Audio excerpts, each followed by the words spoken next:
ഹുക്മ ജീവൻ നൽകും വചനം. ഹുക്മ ഹുക്മ ജ്ഞാനം നൽകും വചനം. ഹുക്മ ജീവൻ നൽകും വചനം. ഹുക്മ ഹുക്മ ജ്ഞാനം നൽകും വചനം. ഈശോ മിശിഹായ്ക്ക് സ്തുതിയായിരിക്കട്ടെ. ഇസ്രായേലിൻ്റെ വാഗ്ദാന ദേശത്തേക്കുള്ള യാത്രയിലൂടെയാണ് നമ്മൾ ആയിരിക്കുന്നത്.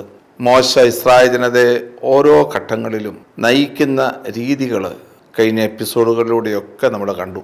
എത്ര ഭംഗിയായിട്ടാണ് മോശ ഇസ്രായേൽ ജനതയെ നയിക്കുന്നത്. കൊടുക്കേണ്ട ശിക്ഷണങ്ങൾ കൊടുക്കുകയും തിരുത്തേണ്ടതെല്ലാം തിരുത്തുകയും എല്ലാ കണ്ണുകളും ദൈവത്തിങ്കിലേക്ക് എത്തിക്കുകയും ചെയ്യുന്ന മോശയുടെ ആ നേതൃപാഠവുമാണ് ഓരോ ക്രൈസ്തവൻ്റെയും ജീവിതത്തിൽ അനുകരിക്കേണ്ടത് എന്ന് നമുക്ക് പ്രത്യേകമായിട്ട് അനുസ്മരിക്കാം. നമുക്ക് കിട്ടിയിരിക്കുന്ന ഓരോ കഴിവുകളും നമുക്ക് കിട്ടിയിരിക്കുന്ന ഓരോ താലന്തുകളും ദൈവമഹത്വത്തിനായി വിനിയോഗിക്കാം, ദൈവത്തിങ്കിലേക്ക് ഓരോരുത്തരെയും എത്തിക്കാം എന്നുള്ള പ്രാർത്ഥനയോടുകൂടി നമുക്ക് തുടർന്ന് വരുന്ന ഭാഗങ്ങളുടെ വിചിന്തനത്തിലേക്ക് പ്രവേശിക്കാം. സംഖ്യയുടെ പുസ്തകം 13-14 അധ്യായങ്ങളുടെ വിചിന്തനവുമായിട്ടാണ് നമ്മൾ കഴിഞ്ഞ എപ്പിസോഡ് അവസാനിപ്പിച്ചത്. 13-ാമത്തെ അധ്യായത്തിൽ മോശ ഒരു പറ്റം ചാരന്മാരെ വാഗ്ദാന ദേശം കാണാൻ വേണ്ടിയിട്ട് പറഞ്ഞു വിടുകയാണ്. ഇവരെ പോയി വാഗ്ദാന ദേശം ഒക്കെ കാണുക. ഈജിപ്തിന്റെ ബോർഡറൊക്കെ കഴിഞ്ഞ് ഇസ്രായേലിലേക്ക് കാനാൻ ദേശത്തേക്ക് അവർ പ്രവേശിക്കുന്നു.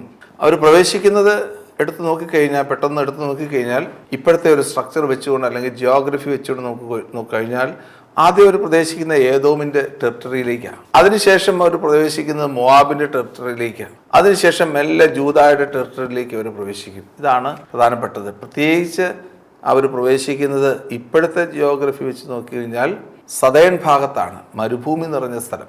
അവിടെ അവർ കാണുന്ന രണ്ട് പ്രധാനപ്പെട്ട കാര്യങ്ങൾ, ആ മരുഭൂമി നിറഞ്ഞ പ്രദേശത്തും പിന്നെ കുറച്ച് ആളുകൾ അപ്പുറത്തേക്ക് വേണമെങ്കിൽ പോകാം, നോർത്തേൺ പ്രദേശത്തേക്ക് പോകാം. അവർ കാണുന്ന രണ്ട് സംഗതികൾ മരുഭൂമിയുടെ അനുഭവത്തിലൂടെ പോക്കിയപ്പോൾ അവർ കണ്ടത് അനാക്കിമിന്റെ മക്കളെയാണ്. ഒന്ന് അനാക്കിമിന്റെ മക്കള്, രണ്ട് അവർ കാണുന്നത് നോർത്തേൺ പ്രദേശത്തേക്ക് പോയപ്പോൾ മുന്തിരിക്കുലകൾ വഹിച്ചുകൊണ്ട് ആളുകൾ നടന്നു പോകുന്നു. മുന്തിരിക്കുലകൾ ഇങ്ങനെ തോളത്ത് വെച്ചുകൊണ്ട് ആളുകൾ നടന്നു പോകുന്നു. ഇന്നും ഇസ്രായേലിലേക്കൊക്കെ പോയി കഴിഞ്ഞാൽ ഈ ഒരു പിക്ചർ നമുക്ക് കാണാൻ സാധിക്കും. ഒരു 4 പേര് മുന്തിരിക്കൊലകൾ പിടിച്ചുകൊണ്ട് 4 പേര് കമ്പിൽ കോർത്തുകൊണ്ട് ഇങ്ങനെ യാത്ര ചെയ്യുന്ന പിക്ചറുകളും അതുപോലുള്ള രൂപങ്ങളുമൊക്കെ നമുക്ക് കാണാൻ സാധിക്കും. ഇതെല്ലാം വന്നിരിക്കുന്ന ഈ ഒരു പാരമ്പര്യത്തിൽ നിന്നാണ്, 13-14 അധ്യായങ്ങളുടെ പാരമ്പര്യത്തിൽ നിന്നാണ്. ആദ്യത്തെ ഭാഗം കണ്ടവര്, അനാക്കിമിന്റെ മക്കളെ കണ്ടവര് തിരികെ വരികയാണ്. അവരൊന്ന് പറയുക, ഞങ്ങൾക്ക് ബുദ്ധിമുട്ടാണ്, ഇത് ഭയങ്കരമായിട്ടുള്ള ശിക്ഷ കിട്ടാൻ പോകുന്ന സ്ഥലമാണ്, ഞങ്ങളെ നശിപ്പിക്കുന്ന കൊന്നു തിന്നുന്ന ആളുകളുടെ അടുത്തേക്കാണ് ഞങ്ങൾ പോകുന്നത്, അതുകൊണ്ട് അങ്ങോട്ടേക്ക് പോകാൻ നമുക്ക് പറ്റില്ല, നമുക്ക് തിരികെ ഈജിപ്തിലേക്ക് പോകാം. അതുപോലെ തന്നെ മറ്റു കൂട്ടർ പറയുകയാണ്, അതായത് ഈ മുന്തിരിക്കൊലകൾ വെച്ചുകൊണ്ട് വരുന്ന ആളുകളോട് പറയുകയാണ്, അത് കണ്ടിട്ട് സമൃദ്ധിയുള്ള ദേശമാണെന്ന് തോന്നുന്നു, അതുകൊണ്ട് അവിടെ താമസിക്കുന്നത് നല്ലതാണ്. പുറപ്പാട് പുസ്തകത്തിന്റെ 3-ാം അധ്യായത്തിലെ 8-ാമത്തെ വാക്യം പറയുന്ന പോലെ തേനും പാലും ഒഴുകുന്ന ദേശമായിട്ട് ഞങ്ങളതിനെ മനസ്സിലാക്കുന്നു. ഇതാണ് അവർ പറയുന്നത്. ഇതേ അനുഭവം തന്നെയാണ്. ഇത് പോയി കാണുന്നത് ആരെയാണ്? ജോഷുവയും കാലേബും ആണ്. യഥാർത്ഥത്തില് 14-ാമത്തെ അധ്യായത്തിന്റെ 13 മുതൽ 35 വരെയുള്ള വാക്യങ്ങളിലെ അതിനുശേഷമുള്ള വാക്യങ്ങളിലൊക്കെ കൊടുത്തിരിക്കുന്നു. മോശയുടെ നേതൃത്വത്തിലെ മോശ പറയുകയാണ്, കാലേബും ജോഷുവയും പോയി ഇത് കാണുമ്പോഴാണ് ഈ മുന്തിരിക്കുലകൾ പിടിച്ചു നിൽക്കുന്ന ആളുകളെ കാണുന്നത്. അവർ തിരിച്ചു വന്ന് പറഞ്ഞു, അല്ല, വലിയ കുഴപ്പമില്ലെന്ന് തോന്നുന്നു, മുന്തിരിക്കുലകളൊക്കെ പിടിച്ചോണ്ട് പോകുന്നു, ഇതൊരു തേനും പാലും ഒഴുകുന്ന ദേശമാണ്. അപ്പം ഇത് ഒരു പാരമ്പര്യമായിട്ട് നിന്നുകൊണ്ടാണ് ജോഷുവയുടെ പുസ്തകത്തിന്റെ 2-ാമത്തെ അധ്യായത്തിൽ ജോഷുവയും ഇതേപോലെ തന്നെ വാഗ്ദാന ദേശത്തേക്ക് പ്രവേശിക്കുന്നതിന് മുമ്പ് ഒരു പറ്റം ചാരന്മാരെ പറഞ്ഞു വിടുന്നുണ്ട്. റാഹാബിന്റെ കുടിലിൽ താമസിക്കുകയും അതുവഴിയായ റാഹാബിന്റെ മാനസാന്തരമൊക്കെ ഉള്ള കാര്യങ്ങൾ പിന്നീട് പറയുന്നതായിരിക്കും. അപ്പം ഈ രണ്ട് പാരമ്പര്യങ്ങൾ പ്രത്യേകമായിട്ട് ഓർക്കുക. ഒന്ന്, അവർ കാണുന്നത് അനാക്കിമിൻ്റെ മക്കളെ. 2, അവർ കാണുന്നത് യോശുവയും കാലേബും കാണുന്നത് ഈ ഒരു മുന്തിരിക്കൊലകൾ പിടിച്ചു നിൽക്കുന്നവരെ. അനാക്കിമിൻ്റെ മക്കളെ കാണുന്നവർ തിരിച്ചു വന്ന് പറയുന്നു, ഞങ്ങൾക്ക് എന്ത് വേണം? ഞങ്ങൾക്ക് തിരികെ പോകണം, ഈജിപ്തിലേക്ക് തിരികെ പോകണം. എന്തിനാ ഞങ്ങളെ ഇവിടേക്ക് കൊണ്ടുവന്ന് ഞങ്ങളെ നശിപ്പിക്കുന്നത്? മോശ കർത്താവിനോട് പറഞ്ഞു, ഈജിപ്തുകാർ ഇതേപ്പറ്റി കേൾക്കും. എന്താണ് ഇതേപ്പറ്റി കേൾക്കും എന്ന് പറയുന്നത്? അവർ പറയുക, എന്തിനാ ഞങ്ങളെ കൊണ്ടുവന്നിരിക്കുന്നത്? ഈജിപ്തിലേക്ക് പോകുന്നതല്ലേ നല്ലത്? ഇത്രയും വലിപ്പമുള്ള ആളുകളുടെ ഇടയിൽ കിടന്ന് മരിക്കണം, ഞങ്ങളെ ചാകാൻ വേണ്ടിയിട്ടാണ് നീ കൊണ്ടുവന്നത്, ഞങ്ങൾക്ക് ഈജിപ്തിലേക്ക് പോകണം, തിരികെ പോകണം എന്ന് കൃത്യമായിട്ട് അവർ പറയുമ്പോൾ മോശ പണ്ട് പറഞ്ഞ കാര്യം ഓർക്കണം. പുറപ്പാടിൻ്റെ പുസ്തകം 14-ാം അധ്യായം 13-ാമത്തെ വാക്യത്തിൽ പറയുന്നത് ഇപ്രകാരമാണ്: നിങ്ങൾ ശക്തിയുള്ളവരായിട്ട് മാറുവിൻ. നിങ്ങൾ എന്ത് ചെയ്യണം? നിങ്ങൾ ശക്തിയും ധൈര്യവും സംഭരിക്കുവിൻ. നിങ്ങൾ ഇപ്പോൾ കണ്ട ഈജിപ്തിൻ്റെ സൈന്യത്തെ നിങ്ങൾ ഒരിക്കലും കാണുകയില്ല എന്നുള്ള ഒരു സൂചന മോശ നേരത്തെ കൊടുത്തിരുന്നു. അത് വീണ്ടും മോശ ഇവിടെ ആവർത്തിക്കുകയാണ്. എന്തിനാണ് ഈജിപ്തിലേക്ക് പോകുന്നത്? ഒരിക്കലും ഈജിപ്ത് ഇസ്രായേൽ ജനത്തിന് ഒരിക്കലും ഒരു ഭൂഷണമായിട്ട് മാറുകയില്ല. ഇസ്രായേലിന്റെ രാജാക്കന്മാരുടെ പ്രത്യേകതയായി നിയമാവർത്തന പുസ്തകം 17-ാം അധ്യായം 16-ാമത്തെ വാക്യം പറയുകയാണ്: രാജാവിന് കൂടുതൽ ഹോഴ്സുകൾ അല്ലെങ്കിൽ കുതിരകൾ ഉണ്ടാകരുത്. കുതിരകളെ സമാഹരിക്കാൻ വേണ്ടി രാജാവ് ജനത്തെ ഈജിപ്തിലേക്ക് നയിക്കരുത്. കാരണം ദൈവമായ കർത്താവ് പറഞ്ഞു, നിങ്ങൾ ഈജിപ്തിൽ നിങ്ങൾ കണ്ട ഈ സൈന്യത്തെ ഒരിക്കലും നിങ്ങൾ കാണുകയില്ല എന്ന് പറഞ്ഞുകൊണ്ട് കർത്താവ് അവർക്ക് ഉറപ്പ് കൊടുക്കുകയാണ്. ഈ ഒരു അവസരത്തിൽ ഈജിപ്തിലേക്ക് പോവുക എന്ന് പറയുന്നത് വളരെ ദുഷ്കരമാണ്, ദൈവശാസ്ത്രത്തിനെതിരാണ്, ദൈവത്തിൻ്റെ ചിന്തയ്ക്ക് എതിരാണ്. സെദക്കിയ രാജാവിൻ്റെ ഏറ്റവും വലിയ തിന്മയായി കാണുന്നത് അത് സെദക്കിയ രാജാവ് ഈജിപ്തിലെ ഫറവോയായ സാമറ്റിക്കൂസ് സെക്കൻഡ് എന്ന് പറയുന്ന രാജാവിനോട് വിധേയത്വം പ്രഖ്യാപിച്ചു. അതിനെക്കുറിച്ചാണ് എസെക്കിയേലിന്റെ പുസ്തകം 17-ാമത്തെ അധ്യായത്തിൽ 2 പരുന്തുകളുടെ ഉപമയെക്കുറിച്ച് പറയുന്നത്. ഇപ്രകാരമാണല്ലോ പറയുന്നത്. എസെക്കിയേലിന് ദർശനം കിട്ടുകയാണ്. ഇതാ, എസെക്കിയേലിന് ദർശനമല്ല, എസെക്കിയേൽ പറയുകയാണ്, ഇതാ 2 പരുന്തുകൾ കടന്നു വരുന്നു. ഒന്നാമത്തെ പരുന്ത് വന്ന് ലെബനോൺ എന്ന് പറയുന്ന പ്രദേശത്ത് ഒരു സീഡുകളൊക്കെ നട്ടു, അല്ലെങ്കിൽ വിത്തുകൾ പാകി. ആ വിത്തുകളിലൂടെ ഒരു മരം ഉയർന്നു വന്നു. അപ്പോഴാണ് രണ്ടാമത്തെ പരുന്ത് വരുന്നത്. ആ പരുന്ത് നല്ലവനാണെന്ന് മനസ്സിലാക്കിക്കൊണ്ട് വളർന്ന മരം വേരോടെ രണ്ടാമത്തെ പരുന്തിന്റെ അടുത്തേക്ക് പോയി. അങ്ങനെ അതിനാൽ ഇസ്രായേൽ ജനത്തെ ഞാൻ ശിക്ഷിക്കാൻ പോവുകയാണ്. സെദക്കിയ എന്ന് പറയുന്ന രാജാവാണ് ഇപ്രകാരം ചെയ്തതെന്ന് പറഞ്ഞുകൊണ്ടാണ് ദൈവമായ കർത്താവ് ഇസ്രായേലിനെ ശിക്ഷിക്കുന്നത്. അതായത് ഈജിപ്തിനെ അഭയം പ്രാപിക്കുന്ന രാജാക്കന്മാർ. ഇതൊരിക്കലും ഉണ്ടാകാൻ പാടില്ല എന്നുള്ളത് വിശുദ്ധ ഗ്രന്ഥത്തിന്റെ തത്വമാണ്. ഈജിപ്തിലേക്ക് ആർക്കും പോകാൻ പാടില്ല. ഈജിപ്ത് ബദ്ധശത്രുവാണ്. അതുകൊണ്ടാണ് ഞാൻ നേരത്തെ സൂചിപ്പിച്ചത്, ഈജിപ്തിൻ്റെ നാശമെന്ന് പറയുന്നത് വിശുദ്ധ ഗ്രന്ഥം ആഘോഷിക്കുന്ന നാശമാണ്.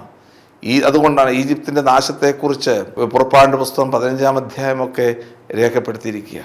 ഇവിടെ പറയുന്നത്, അതുകൊണ്ട് മോശ ഇസ്രായേൽ ജനത്തിൻ്റെ ഈ വാദഗതി കേട്ടപ്പോൾ ദൈവത്തിന് മുമ്പിൽ നിലവിളിച്ച് പ്രാർത്ഥിക്കുകയാണ്, കർത്താവേ, ഇത് ഇസ്രായേൽ ഈജിപ്തുകാർ ഇതേപ്പറ്റി കേൾക്കും. ഇനിയും അടുത്ത വാക്യം, അവിടുത്തെ ശക്തമായ കരമാണല്ലോ ഈ ജനത്തെ അവരുടെ ഇടയിൽ നിന്ന് കൊണ്ടുപോകുന്നത്. ഈ ദേശത്ത് വസിക്കുന്നവരോടും അവർ ഇക്കാര്യം പറയും, കർത്താവേ, അങ്ങ് ഈ ജനത്തിന്റെ മധ്യേ ഉണ്ടെന്ന് അവർ കേട്ടിട്ടുണ്ട്. കാരണം ഈ ജനം അങ്ങേ അഭിമുഖം കാണുന്നു. അവിടുത്തെ മേഘം ഇവരുടെ മുകളിൽ എപ്പോഴും നിൽക്കുന്നു. പകൽ മേഘസ്തംഭവും രാത്രി അഗ്നിസ്തംഭവും കൊണ്ട് അവിടുന്ന് ഇവർക്ക് വഴികാട്ടുന്നു. ഒരൊറ്റയാളെ പോലെ എന്ന പോലെ അങ്ങ് ഈ ജനത്തെ സംഹരിച്ചു കഴിഞ്ഞാൽ അങ്ങയുടെ പ്രശസ്തി കേട്ടിട്ടുള്ള ജനതകൾ പറയും, അവർക്ക് കൊടുക്കാമെന്ന് സത്യം ചെയ്ത ദേശത്ത് അവരെ എത്തിക്കാൻ കർത്താവിന് കഴിവില്ലാത്തതുകൊണ്ട് മരുഭൂമിയിൽ വെച്ച് അവർ അവനെ കൊന്നുവന്നു. കർത്താവിൻ്റെ ശക്തി ചോർന്നു പോകാൻ പോവുകയാണ്. ഇതുപോലെ ഇസ്രായേൽക്കാർ തിരികെ ഈജിപ്തിലേക്ക് പോയാലും ഈജിപ്തുകാർ ഇസ്രായേൽ ജനത്തെ ഈ മരുഭൂമി വെച്ച് മുഴുവൻ നശിപ്പിച്ചാലും നിന്റെ ശക്തി ചോർന്നു പോകും. നീ ആരുമല്ലാതായിട്ട് മാറും. നീ കാണിച്ച അത്ഭുതങ്ങൾക്കും അടയാളങ്ങൾക്കും ഒരു പ്രസക്തി ഇല്ലാതായിട്ട് വരും. അതിനാൽ ഇങ്ങനെ ചെയ്യരുതേ എന്ന് പറഞ്ഞുകൊണ്ട് മോശ ദൈവത്തിന് മുമ്പിൽ നിന്ന് മാധ്യസ്ഥം വഹിക്കുന്ന ഭാഗമാണ് 14-ാമത്തെ അധ്യായത്തിൻ്റെ 11 മുതലുള്ള തിരുവചനങ്ങളിൽ കൊടുത്തിരിക്കുക. അതുകൊണ്ട് വലിയൊരു മാധ്യസ്ഥ ശക്തി, മോശയുടെ അധികാരത്തെ സൂചിപ്പിക്കുന്ന വലിയൊരു മാധ്യസ്ഥ ശക്തിയാണ് പ്രധാനമായിട്ടും ഈ വചനഭാഗങ്ങളിലൂടെ രേഖപ്പെടുത്തിയിരിക്കുക. രണ്ടാമതായിട്ട് ആദ്യം കാണുന്നത് അനാക്കിമിൻ്റെ മക്കളാണെങ്കിൽ രണ്ടാമത് കാണുന്നത് ജോഷുവായും കാലേബും കൂടി നേരെ പോകുന്നത് നോർത്തേൺ പ്രദേശത്താണ്. അവിടെ മനോഹരമായ ഫലപുഷ്ടമായിട്ടുള്ള പ്രദേശം. അവിടെ കാണുന്ന രംഗം എന്താണ്? ഇതാ 2-4 പേര് ആ ഒരു 2 കമ്പിൽ കോർത്തിണക്കി കമ്പുകളിൽ മനോഹരമായിട്ടുള്ള മുന്തിരിക്കുലകൾ കൊണ്ടുവരുന്നു. സമൃദ്ധിയുടെ നാടായ ഇസ്രായേലിനെ സൂചിപ്പിക്കുന്നു. പുറപ്പാട് പുസ്തകം 3-ാം അധ്യായം 8-ാം വാക്യം പറയുന്നത് പോലെ തേനും പാലും ഒഴുകുന്ന കാനാൻ ദേശത്തേക്ക് കർത്താവ് അവരെ കൊണ്ടുപോകുന്നു എന്നുള്ള സൂചന. അങ്ങനെ തിരുവചനം അവസാനിപ്പിക്കുന്ന ഇപ്രകാരമാണ്. 10-ാമത്തെ വാക്യം, ജോഷുവായും കാലേബിനെയും കല്ലെറിയണമെന്ന് ഒറ്റ സ്വരത്തിൽ പറഞ്ഞു. അപ്പോൾ സമാഗമ കൂടാരത്തിൽ കർത്താവിന് മഹത്വം ഇസ്രായേലിന് പ്രത്യക്ഷമായി. ഇങ്ങനെ മോശ ഇസ്രായേൽക്കാരുമായിട്ടുള്ള ഈ ജോഷുവായും കാലേബും പറഞ്ഞു. അപ്രകാരം മോശ അവരോട് പ്രവർത്തിച്ചു. മോശ കാലേബും ജോഷുവായും എന്ന് പറഞ്ഞ കാര്യങ്ങളെല്ലാം ജനത്തെ ഉണർത്തിച്ചു. അങ്ങനെ ജനത്തെ വാഗ്ദാന നാട്ടിലേക്ക് കൊണ്ടുപോകാനുള്ള അനുവാദവും അല്ലെങ്കിൽ അവരെ രൂപപ്പെടുത്തിയെടുക്കുന്ന രംഗമാണ് 14-ാമത്തെ അധ്യായത്തിൽ നമ്മൾ കണ്ടത്. അതുകൊണ്ടാണ് ജോഷുവായെയും കാലേബിനെയും പ്രത്യേകമായ വിധത്തിൽ വിശുദ്ധ ഗ്രന്ഥം വീണ്ടും അനുസ്മരിക്കുന്നത്. മോശയ്ക്ക് ശേഷം ആരാണ് എന്ന് ചോദിച്ചതിന് ഉത്തരമായിട്ടാണ് ജോഷുവായെ സമൂഹം എടുത്ത് മുന്നിൽ കാണിക്കുന്നത്. ജോഷുവയുടെ കാലഘട്ടത്തിൽ തന്നെ കാലേബ് വംശക്കാർക്ക് യൂദായുടെ ഒരു ഭാഗം തന്നെയായ ഹെബ്രോൺ എന്ന് പറയുന്ന ദേശം പകുത്തു കൊടുക്കാൻ ഇസ്രായേൽ ജനത്തെ ബോധിപ്പിക്കാനുള്ള കാരണവും ഇത് തന്നെയാണ്. കാലേബ് എന്ന് പറയുന്ന വംശം ഹെബ്രോണിൽ താമസിക്കുന്നു. ഹെബ്രോൺ എന്ന് പറയുന്ന ദേശം ഇസ്രായേലിൻ്റെ മതജീവിതത്തിലും രാഷ്ട്രീയ ജീവിതത്തിലും ഒക്കെ പ്രാധാന്യമുള്ള ദേശമാണ്. ദാവീദിനെ രാജാവായിട്ട് അഭിഷേകം ചെയ്യുന്നതും യൂദാദേശത്തിൻ്റെ രാജാവായിട്ട് 2 സാമുവേൽ 2-ാം അധ്യായം 1 മുതൽ 5 വരെയുള്ള വാക്യങ്ങളിലും ഇസ്രായേൽ ജനത്തിൻ്റെ രാജാവായിട്ട് 2 സാമുവേൽ 5-ാം അധ്യായം 1 മുതൽ 5 വരെയുള്ള വാക്യങ്ങളിലും അഭിഷേകം ചെയ്യുന്നതും യൂണിഫൈഡ് ഇസ്രായേലിൻ്റെ തലസ്ഥാനമായിട്ട് കുറച്ച് നാളത്തേക്കിന് ഹെബ്രോൺ മാറുന്നതുമൊക്കെ ഇതിൻ്റെ പ്രതീകമായിട്ടാണ് നമ്മൾ മനസ്സിലാക്കുക. അങ്ങനെയാണ് യഥാർത്ഥത്തിൽ മോശയുടെ പ്രാർത്ഥനയും ഇസ്രായേലിൻ്റെ തിരിച്ചുവരവും ഒക്കെ നമ്മളിവിടെ കാണുന്നത്. ഇനി അടുത്ത രംഗമാണ് പ്രധാനമായിട്ടും 2-ാമത്തെ ഭാഗമായിട്ട് മോശയ്ക്കും അഹ്റോനുമെതിരെ ഇസ്രായേൽ ജനം മത്സരിക്കുന്ന ഒരു ഭാഗമാണ് നമ്മളിവിടെ ഇനി കാണാൻ പോകുന്നത്. 16 മുതൽ 19 വരെയുള്ള അധ്യായങ്ങളിൽ എന്തൊക്കെയാണ് 16-ാമത്തെ അധ്യായത്തിൽ 16-17 അധ്യായങ്ങളുടെ പ്രതിപാദ്യ വിഷയമായിട്ട് നിൽക്കുന്നത്? ഒന്നാമത്തെ പ്രധാനപ്പെട്ട പ്രതിപാദ്യ വിഷയം എന്ന് പറയുന്നത് അഹ്റോന്റെ പൗരോഹിത്യത്തെ കുറിച്ചുള്ള സംശയം ഉയരുന്നതിനെ കുറിച്ചാണ് പ്രതിപാദിക്കുന്നത്. അഹ്റോന്റെ പൗരോഹിത്യം ശരിയായ പൗരോഹിത്യമാണോ അല്ലയോ? ഇതാണ് പ്രധാനപ്പെട്ട പ്രമേയം. അല്ലെങ്കിൽ അഹ്റോന്റെ പൗരോഹിത്യം സ്വീകരിച്ചതുപോലെ ഞങ്ങൾക്കും പുരോഹിതരാണ് എന്ന് പറഞ്ഞുകൊണ്ട് വാദിക്കുന്നവര് അഹ്റോന്റെ പൗരോഹിത്യത്തെ തള്ളിപ്പറയുന്നു എന്നുള്ളതിനെ കുറിച്ചുള്ള സൂചനകളാണ് 16-ാമത്തെ അധ്യായത്തിൽ കാണുക.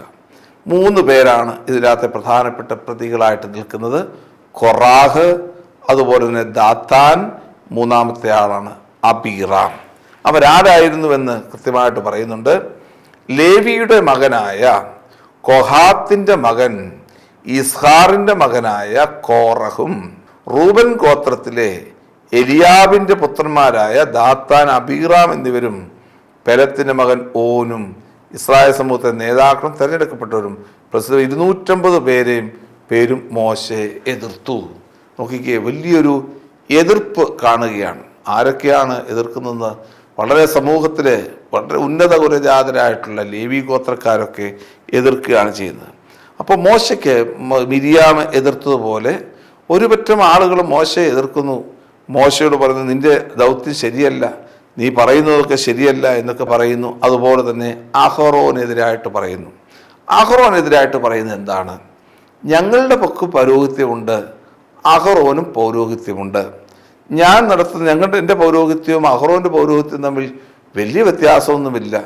അതുകൊണ്ട് അഹ്റോന്റെ പൗരോഹിത്യത്തെ ശ്രേഷ്ഠ പൗരോഹിത്യമായിട്ട് കരുതാൻ ബുദ്ധിമുട്ടുണ്ട്. ദേവാലയത്തിൽ വാഗ്ദാന പേടകത്തിന് മുമ്പിലുള്ള അഹ്റോൻ നടത്തുന്ന ശുശ്രൂഷ പോലെ തന്നെ ഞങ്ങൾക്കും ശുശ്രൂഷ ചെയ്യണമെന്ന് വാദിക്കുന്ന ഒരു പറ്റം ലേവി കുടുംബം.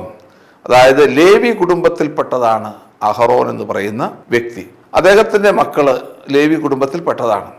എന്നാൽ ബാക്കിയുള്ള ലേവി കുടുംബങ്ങളെയൊക്കെ സന്നിവേശിപ്പിച്ചിരിക്കുന്ന രീതികൾ നമുക്കറിയാം. ജോഷുവയുടെ പുസ്തകത്തിന്റെ 21-ാമത്തെ അധ്യായത്തിലാണ് ലേവി ഗോത്രക്കാർക്ക് ജോഷുവ സ്ഥലം വീതിച്ചു കൊടുക്കുന്നത്. ഓരോ സ്ഥലവും ഓരോ പ്രദേശവും ലേവി ഗോത്രക്കാർക്ക് പ്രത്യേക സ്ഥലം അനുവദിച്ചിട്ടില്ലാത്തതിനാൽ ഓരോ ഗോത്രങ്ങളിലും ലേവി ഗോത്രക്കാർക്ക് സ്ഥലം വേണം. അതിൻ്റെ പ്രധാനപ്പെട്ട കാര്യം ഇതാണ്. ജെറുസലേം ദേവാലയവുമായിട്ട് ബന്ധപ്പെട്ട് നിൽക്കാൻ വേണ്ടിയിട്ടാണ് ഓരോ ഗോത്രത്തിലും ഓരോ ലേവി ഗോത്രത്തിലെ വേണമെന്ന് പറയാനുള്ള കാരണം.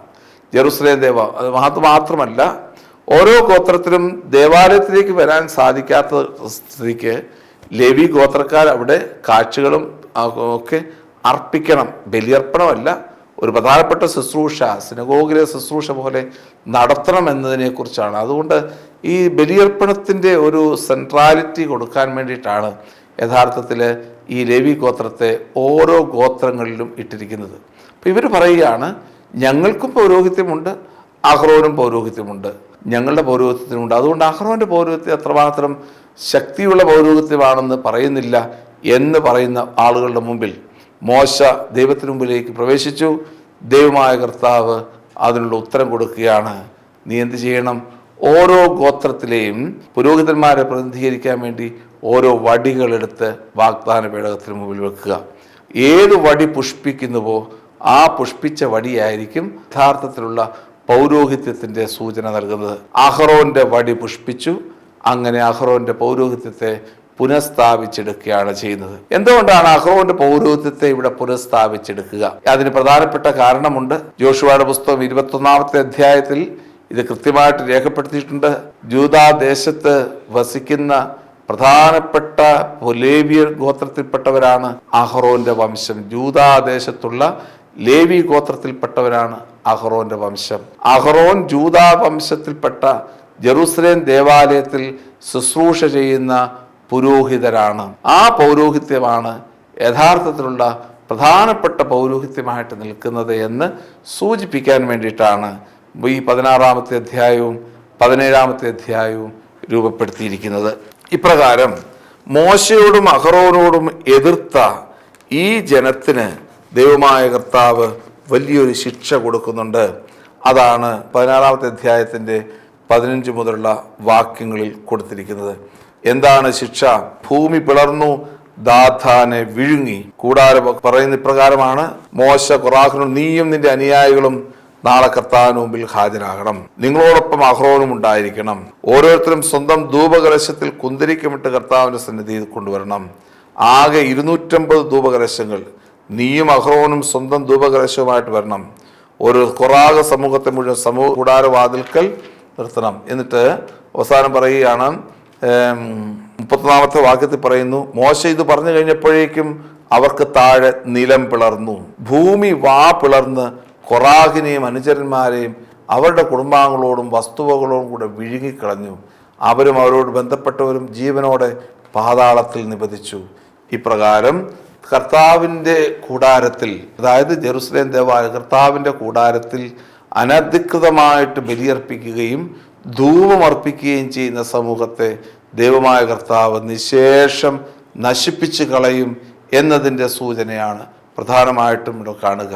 അതുമാത്രമല്ല, അഹ്റോന്റെ വംശത്തെ, അഹ്റോന്റെ പൗരോഹിത്യത്തെ ഇവിടെ ഉയർത്തി കാണിക്കുന്നതിലൂടെ കർത്താവിൻ്റെ മുമ്പിൽ ശുശ്രൂഷ ചെയ്യാൻ വേണ്ടി അഹ്റോനെ ദൈവമായ കർത്താവ് തെരഞ്ഞെടുത്തുയർത്തിയിരിക്കുന്നു എന്നുള്ളതിൻ്റെ സൂചനയാണ് ഈ 16-17 അധ്യായങ്ങളിലൂടെ നമ്മൾ കാണുക. ഇതിന് സമാനമായിട്ടുള്ള മറ്റൊരു സംഭവം കൂടി രേഖപ്പെടുത്തുന്നുണ്ട്. പ്രധാനമായിട്ടും 1 സാമുവേലിന്റെ പുസ്തകം 2-ാമത്തെ അധ്യായത്തിൻ്റെ 35-ാമത്തെ തിരുവചനത്തിൽ, പ്രത്യേകിച്ച് നമ്മുടെ ഏലി എന്ന് പറയുന്ന ആള്, പുരോഹിതൻ, ഷീലോഹ് എന്ന് പറയുന്ന സാങ്ച്വറിയിൽ ശുശ്രൂഷ ചെയ്തു വരവെയാണ് അദ്ദേഹത്തിൻ്റെ പുത്രന്മാരായ പിനഹസും ഹോഫ്നിയും ദൈവത്തിന് നിരക്കാത്തതായിട്ട് പ്രവർത്തിക്കുക. ഇപ്രകാരം പ്രവർത്തിച്ചതുകൊണ്ട് ഏലി എന്ന് പറയുന്ന പുരോഹിതനെതിരെ ദൈവത്തിൻ്റെ ശക്തമായ ക്രോധം ആഞ്ഞടിക്കുകയും അതുവഴിയായി ദൈവമായ കർത്താവ് സാമുവേൽ വഴിയായി ഈ ഏലിക്ക് നിർദ്ദേശം കൊടുക്കുകയും ചെയ്യുന്നു. I will rise up A new priest. ഞാനൊരു പുതിയൊരു പുരോഹിതനെ, എൻ്റെ ഹൃദയത്തിൽ ചേർന്ന വിശ്വസ്തനായ പുരോഹിതനെ ഞാൻ നിയമിക്കും. നിന്റെ പൗരോഹിത്യത്തെ ഞാൻ ഇല്ലായ്മ ചെയ്യും. ഏലി എന്ന് പറയുന്ന പൗരോഹിത്യത്തെ നിർമാർജനം ചെയ്യുന്ന രീതി നമ്മൾ കാണുന്നുണ്ട്. 1 സാമുവേലിന്റെ പുസ്തകം 4-ാമത്തെ അധ്യായത്തിൽ പിനഹസും ഹോഫ്നിയും വധിക്കപ്പെടുകയും ഫിലിസ്ത്യര് അവരെ വധിക്കുകയും വാഗ്ദാന പേടകം കൊണ്ടുപോവുകയും ചെയ്തു. ഒന്ന് സാമൂലിൻ്റെ പുസ്തകം 20-ാമത്തെ അധ്യായത്തിൽ സാവൂൾ എന്ന് പറയുന്ന രാജാവ് വേലിയുടെ പുരോഹിതന്മാരിൽ പുരോഹിത വംശം ജോലി ചെയ്യുന്ന നോബ് എന്ന് പറയുന്ന സ്ഥലത്ത് എത്തി അവിടെയുള്ള എല്ലാ പുരോഹിതന്മാരെയും വധിക്കുന്നു. അബിയാത്ര മാത്രം രക്ഷപ്പെടുന്നു. അബിയാത്ര പിന്നീട് ദാവീദ് ഗോത്രത്തിൽ ദാവീദ് രാജാവിൻ്റെ കൂടെ ചേരുകയും എന്നാൽ ഒന്ന് രാജാക്കന്മാരുടെ പുസ്തകം 3-ാമത്തെ അധ്യായത്തിൽ സോളമൻ രാജാവ് രാജ്യം അതിൻ്റെ പൂർണ്ണതയിലേക്ക് കൊണ്ടുവന്നപ്പോൾ അബിയാത്രനെ ദേവാലയ ശുശ്രൂഷയിൽ നിന്ന് വിച്ഛേദിക്കുകയും തൽസ്ഥാനത്ത് സാദോക്കിനെ നിയമിക്കുകയും ചെയ്തു. ഇപ്രകാരം കർത്താവിൻ്റെ മുമ്പിൽ അനധികൃതമായി ബലിയർപ്പിച്ചാൽ ആ ബലിയർപ്പണം കർത്താവ് സ്വീകരിക്കുകയില്ല. അതുമാത്രമല്ല, ബലിയർപ്പിക്കുന്ന പുരോഹിതനെ നിശേഷം നശിപ്പിക്കുകയും നിഷ്കാസനം ചെയ്യുകയും ചെയ്യുമെന്ന് ഈ വചനഭാഗം നമ്മളെ ഓർമ്മിപ്പിക്കുകയാണ്. ഈ വചനഭാഗത്തിൻ്റെ പശ്ചാത്തലത്തിൽ നിന്ന് വേണം മറ്റു വചനഭാഗങ്ങളെല്ലാം മനസ്സിലാക്കാനും എപ്രകാരമാണ് ദൈവത്തിൻ്റെ വാഗ്ദാന പേടകത്തിൻ്റെ സമീപത്ത് ദൈവത്തിൻ്റെ വാഗ്ദാന പേടകത്തിൽ അഹറോൻ തൻ്റെ ബലിയർപ്പണം പൂർത്തീകരിക്കപ്പെട്ടത് എന്ന് മനസ്സിലാക്കാനും പറ്റും. ഇപ്രകാരം ഇനി വരുന്നത് ഇസ്രായേലിൻ്റെ ജീവിതവുമായിട്ട് ബന്ധപ്പെട്ട ഒത്തിരി സംഭവങ്ങളാണ്. അതായത് മരുഭൂമിയിലൂടെയുള്ള യാത്രയിൽ ഇസ്രായേലിന് മോശയ്ക്കും അഹ്റോനുമെതിരെ പിറുപിറുക്കുന്ന ജനത്തെ ദൈവമായ കർത്താവ് എങ്ങനെയാണ് ശിക്ഷിക്കുന്നത്, എങ്ങനെയാണ് അവരെ രൂപപ്പെടുത്തുന്നത്, അതുവഴിയായി മോശയും അഹ്റോനും ദൈവത്തിൻ്റെ പ്രിയപ്പെട്ടവരാണ് എന്ന് എങ്ങനെയാണ് ഉദ്ഘോഷിക്കുന്നത് എന്ന് ഈ തിരുവചന ഭാഗം നമ്മളെ ഓർമ്മിപ്പിക്കുകയാണ്. അതുകൊണ്ട് ദൈവം തിരഞ്ഞെടുത്ത ഒരു വ്യക്തിയെ പോലും നമുക്ക് മാറ്റി നിർത്താൻ പറ്റുകയില്ല. കർത്താവിൻ്റെ തിരഞ്ഞെടുപ്പ് അത് അത്രമാത്രം ആഴമുള്ളതാണ്. നമുക്കൊക്കെ മനുഷ്യഹൃദയങ്ങൾക്ക് അഗോചരമായിട്ടുള്ള ഒരു തിരഞ്ഞെടുപ്പാണ് കർത്താവിൻ്റെ തിരഞ്ഞെടുപ്പ്. ആ തിരഞ്ഞെടുപ്പിനെ മാനിക്കുകയും കർത്താവിൻ്റെ അനുഗ്രഹത്തിന് വേണ്ടി പ്രത്യേകം പ്രാർത്ഥിക്കുകയും ചെയ്യാം. ദൈവം നമ്മെ സമൃദ്ധമായിട്ട് അനുഗ്രഹിക്കട്ടെ. എല്ലാവർക്കും ദൈവത്തിൻ്റെ സമാധാനവും കൃപയും നമ്മുടെ എല്ലാവരുടെയും ജീവിതങ്ങളിൽ ഭരിക്കട്ടെ എന്ന് പ്രാർത്ഥിക്കുന്നു. ഈശോമിശിഹായ്ക്ക് സ്തുതിയായിരിക്കട്ടെ. ജീവൻ നൽകും വചനം, ജ്ഞാനം നൽകും വചനം.